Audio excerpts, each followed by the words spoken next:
torno da presença das tropas da MINUSTAH, lideradas pelo Brasil, na ocupação do Haiti. E aproveitando a presença do Didier Dominique aqui em São Paulo, foi um pouco repentino, mas nós fizemos questão de trazê-lo aqui na PUC para dar um depoimento importante e nos passar um pouco o que está ocorrendo no Haiti hoje, né? Enquanto a Lúcia comentava, eu lembrava aqui dos recentes acontecimentos na USP, né? No momento em que a universidade brasileira, particularmente a pública, é ocupada por tropa de choque a pedido da reitoria, um pouco na contramão disso, a gente ousa debater um tema tão relevante como esse, com a presença de um sindicalista, de uma pessoa que conhece tão bem esse tema, que é o Didier. Acho que a universidade ela tem que ser, entre aspas, invadida muito mais por esse debate, né? Por pensamento, por discussão, e não pela truculência e repressão como a gente tem assistido. Nesse momento eu achei importante frisar isso e lembrar que é um momento talvez de retrocesso na universidade brasileira. Gente, o Haiti, ele inicialmente foi a colônia de Saint-Domingue, né? E a Lúcia já colocou isso. O Haiti foi uma colônia que ousou fazer uma dupla revolução. Foi a primeira e a única revolução dupla no continente americano. Em que sentido? Em 1791, final do século XVIII, em pleno processo revolucionário na França, nós temos uma revolta de escravos que dá origem a essa dupla revolução. O que a gente está chamando de dupla revolução? É a independência acompanhada da abolição total da escravidão. Isso aí é feito no Haiti em 1791. Vai dar origem, em 1794, à primeira república negra do mundo, né? O Haiti. O Haiti, portanto, ele marca indelevelmente a história do continente americano. O Haiti, então, foi o primeiro país na América que aliou liberdade política à liberdade dos trabalhadores. Se a gente observar a independência política de todos os países da América Latina, e se a gente quiser também dos Estados Unidos, como já foi comentado, a liberdade política ou a independência, ela não é acompanhada pela abolição da escravidão, mesmo nos países que, digamos assim, em relação ao Brasil, precocemente aboliram a escravidão. Se a gente comparar com o Paraguai, por exemplo. Em 1794, por força desse movimento iniciado em 1791, então a gente tem a porção francesa da ilha de Hispaniola, onde o Haiti divide com a República Dominicana, a formação dessa primeira República Negra do mundo. 10 anos depois, em 1804, é proclamada oficialmente a independência do Haiti, e o país, que não tinha esse nome, a colônia de Saint-Domingue, passa a se chamar Haiti, e o nome Haiti ele é uma palavra que lembra os nativos que foram dizimados pelos conquistadores. Desde 1776, com a independência dos Estados Unidos, os Estados Unidos viraram uma espécie de ícone ou símbolo político de liberdade política na América. A partir de 1794, o Haiti ele se torna, no continente americano, o sinônimo da possibilidade de se aliar à luta anticolonialista à luta anti-escravista. E a partir dessa dupla revolução ocorrida no Haiti, a gente pode afirmar que na América Latina, de forma geral, houve uma preocupação muito grande no sentido de se evitar que os processos de independência encaminhassem à abolição da escravidão, ou, se a gente quiser também, a uma revolução do estilo do Haiti. Nesse sentido, é que se cunhou no começo do século XIX a expressão haitização. Era necessário se evitar a haitização, ou seja, a possibilidade de, em pleno processo de independência dos países, os escravos tomarem o poder político. Isso foi muito bem observado, particularmente no Brasil. Foi exatamente na ilha de Hispaniola, onde está o Haiti e a República Dominicana, que em 1492 Cristóvão Colombo chegou, né? E foi exatamente ali que começa o processo de colonização. Sob o domínio francês, a ilha de Hispaniola era uma porção espanhola.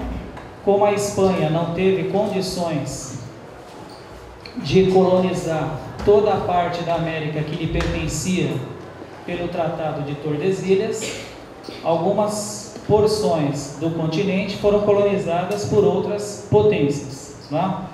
No caso dessa parte da ilha de Hispaniola, onde está o Haiti, a França acabou ocupando e predominando e fazendo a sua colonização. Sob o domínio francês, o Haiti se tornou a colônia mais próspera e mais produtiva da América, com exportação de açúcar e café para a França. Em 1791, quando a gente tem o princípio da revolta que vai redundar na independência, havia 500 mil escravos no Haiti. De maneira que quando nós pensamos numa revolta de escravos, não se trata de uma revolta localizada. E quando a gente pensa também na abolição do trabalho escravo no Haiti, também não é uma abolição para poucos. Se nós colocarmos 500 mil escravos no contexto do final do século XVIII, nós vamos perceber que foi um movimento que teve uma repercussão para além das fronteiras da América. No Haiti nós temos o crioulo, que é falado por 90% da população hoje, uma população de aproximadamente 9 milhões de pessoas. O crioulo seria a confluência entre o francês e as línguas nativas. O Haiti, pouca gente sabe, mas em pleno processo de independência entre 1794 e 1804, quando é proclamada oficialmente a independência, os haitianos procuraram ajudar também em outros projetos de independência na América. Foi o caso, por exemplo, da Venezuela, quando nesse período, no final do século XVIII, quando no Brasil, por exemplo, nós havíamos abortado, só para você ter uma ideia, a experiência, ou a tentativa de experiência em Confidência Mineira, nós temos haitianos na Venezuela ajudando no processo de independência do povo venezuelano. Processo esse que pelos haitianos previa não somente a independência em relação à metrópole, como também a exemplo do que ocorreu no Haiti, a abolição total do trabalho escravo. Com a independência conquistada em 1794, promulgada e anunciada em 1804, Napoleão Bonaparte decreta um embargo sobre o Haiti, que durou 60 anos. Quando nós falamos em embargo econômico e político, nós costumamos lembrar do embargo dos Estados Unidos em relação a Cuba, que já vai para 50 anos, né? Está há 50 anos. Acho que a primeira experiência em termos de embargo na América foi em relação ao Haiti, né? E foi colocado exatamente pela França. Esse embargo durou 60 anos e durante essas 6 décadas do século XIX, esse embargo teve como objetivo maior, mas não foi o único objetivo atingido, exatamente isolar a experiência haitiana nas fronteiras do Haiti, ou seja, nos seus 29 mil quilômetros quadrados, evitando, portanto, que aquela dupla revolução, que é a independência e a abolição total da escravidão, chegasse a outros países da América Latina. Então, nesse sentido, o embargo provocado pela potência francesa acabou, de certa forma, servindo aos propósitos das classes dominantes na América Latina naquele momento, evitando que aquilo, entre aspas, contaminasse outros movimentos pela América.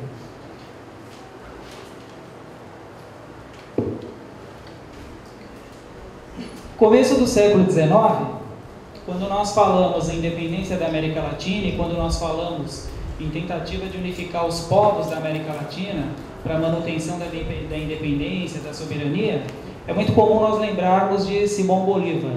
Simão Bolívar, também pouca gente sabe, chegou a se refugiar no Haiti, buscou refúgio no Haiti e, ironicamente, depois, por ocasião do Congresso do Panamá, que tinha exatamente por objetivo unir os jovens estados do continente e preservar a autonomia conquistada diante de potências como França, Inglaterra e mesmo os Estados Unidos, que já se colocavam naquele momento, o Simão Bolívar excluiu o Haiti, que o abrigou durante algum tempo, do Congresso do Panamá. E essa exclusão do Haiti se deveu exatamente por conta dessa ousadia de não só ter obtido a independência, mas ter abolido completamente o trabalho escravo. Ou seja, o Haiti ele foi hostilizado dentro e fora da América. Então, de novo, se os Estados Unidos no século XIX se colocaram e ficaram como símbolo da liberdade política, e a partir de 1776 a independência dos Estados Unidos colocou a possibilidade real das demais colônias latino-americanas obterem a sua independência, o Haiti acrescentou algo novo. Era possível obter a independência política aliada com a abolição do trabalho escravo. A República Dominicana, como eu comentei, divide a ilha espanhola com Haiti. E a República Dominicana, ela foi já ocupada 2 vezes pelo Haiti, e no século XIX, por exemplo, a ocupação da República Dominicana se deveu à necessidade do governo haitiano buscar recursos para pagar reparações de guerra e o reconhecimento da independência da França, que finalmente acabou concedendo o reconhecimento mediante o pagamento das reparações de guerra. Até hoje, Didier pode confirmar em seguida, há certa rivalidade entre os dois países por conta dessa ocupação. O Haiti também, continuando essa série histórica de perseguições e de isolamento, foi vítima da doutrina Monroe, aquela que fica muito bem sintetizada na expressão América para os americanos. Se o Haiti ocupou a República Dominicana por 2 vezes, o Haiti também foi ocupado por 2 vezes pelos Estados Unidos. Em 1915 e 1934, fuzileiros navais dos Estados Unidos invadiram o país e por lá ficaram ajudando no projeto de recortar o Panamá do território colombiano. Como vocês sabem, o Panamá, originalmente parte da Colômbia, foi retirado e transformado num país independente para dar vazão aos objetivos geopolíticos e econômicos dos Estados Unidos, fazendo a ligação entre os dois oceanos. Naquele momento em que o Panamá foi recortado do território colombiano, o Haiti serviu de base para que os Estados Unidos agissem, por exemplo, na propagação de ideais nacionalistas, separatistas no Panamá. Dando um salto, em 1959, nós temos a Revolução Cubana, que, como todo mundo sabe, é um marco divisório na América Latina por vários motivos. Um deles, com a Revolução Cubana, a América Latina ela entra de vez mesmo na agenda internacional do governo norte-americano. E em 1959, já sob a ditadura da família Duvalier, particularmente o Papa Doc, o Haiti acabou virando uma espécie de satélite dos Estados Unidos. O Haiti tem uma distância de aproximadamente 90 quilômetros de Cuba, então o Haiti acabou virando uma espécie de satélite base dos Estados Unidos para evitar a, entre aspas, contaminação dos ideais revolucionários para outros países da América Latina. Porque até 1959, se uma revolução de corte socialista na América Latina era visto como algo utópico, a partir de 59, com Cuba, o que era utopia tornou-se realidade. Então, a partir desse momento, a possibilidade de uma revolução acaba sendo visto como algo de fato iminente. Então, o Haiti serviu a esses propósitos. E o regime ditatorial da família Duvalier no Haiti acabou contribuindo para esses interesses norte-americanos. Em 61, por conta dessa presença e dessa aproximação da ditadura de Duvalier do governo dos Estados Unidos, o Haiti vendeu o seu voto em 1961 na Organização dos Estados Americanos. Foi aquela famosa reunião em que Cuba acabou sendo expulsa da OEA. O Haiti vendeu o seu voto para os Estados Unidos. Como eu já adiantei aqui, o século XX para o povo haitiano é marcado por ditaduras, não é? Particularmente de 1957 a 71, nós temos um primeiro período ditatorial com a ditadura do Papa Doc, não é? E de 71 a 85 com o filho do Papa Doc, o Baby Doc. Esse período aqui, de 57 a 85, é um dos períodos mais duros da história do povo haitiano, muita perseguição política, muitas mortes, desaparecimentos, enfim, tudo aquilo que acaba caracterizando todo o regime ditatorial. E pouco tempo depois, se a gente pegar aí de 85 até 2004, quando a gente tem a presença a chegada da MINUSTAH em território haitiano, quer dizer, de 85 a 2004, nós temos o quê? Menos de 20 anos em que o povo haitiano mal pôde respirar, né? Em 2004 nós temos a chegada das tropas da ONU, lideradas pelo governo brasileiro e pelo exército brasileiro, após a deposição do presidente Jean-Bertrand Aristide. Jean-Bertrand Aristide,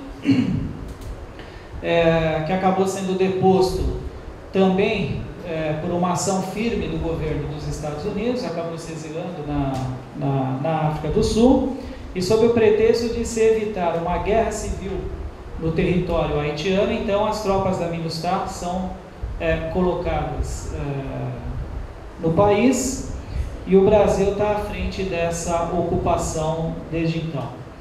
Aqui eu já estou fazendo a ponte e passando, digamos assim, o bastão da palavra para o Didier, que ele conhece melhor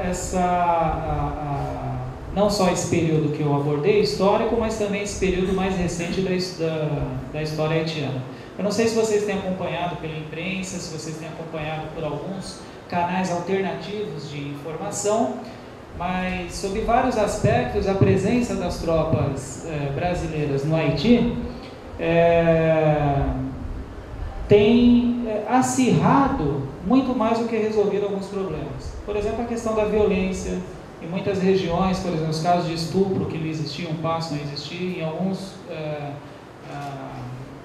alguns casos de roubo e furto, que eram pequenos, acabam se multiplicando. E para encerrar essa minha